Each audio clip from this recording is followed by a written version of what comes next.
Narcissist मर्द peace maker लड़की से शादी करते हैं। ये ऐसी लड़कियां होती हैं जो कि लड़ाई झगड़ा नहीं करती।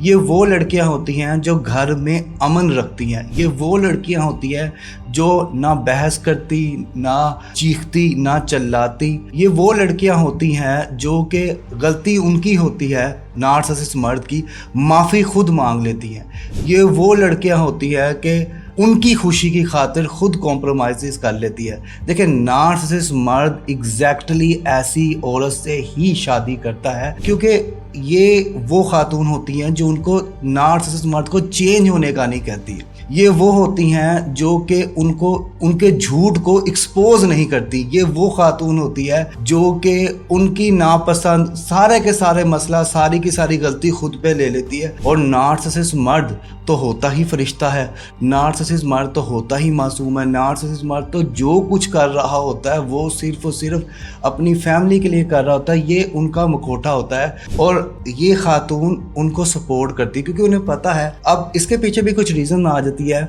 कि वो ये क्यों नहीं करती। या तो प्यार बहुत ज़्यादा कर रही होती है, या वालदैन स्ट्रॉन्ग नहीं होते, या उनको लगता है कि यार यही मेरा जहान है। तो इन तमाम की तमाम चीज़ों का फ़ायदा नार्सिसिस्ट मर्द उठाते हैं और वो एग्जैक्टली ऐसी ही खातून की तलाश में होते हैं जो बहस ना करे, जो चीखे ना, चिल्लाए ना, कॉम्प्रोमाइज़ कर ले और खामोशी इख्तियार करे और गलती में भी उनका साथ दे। और अगर कुछ हो भी जाए तो उल्टा वही उनसे माफ़ी मांगे।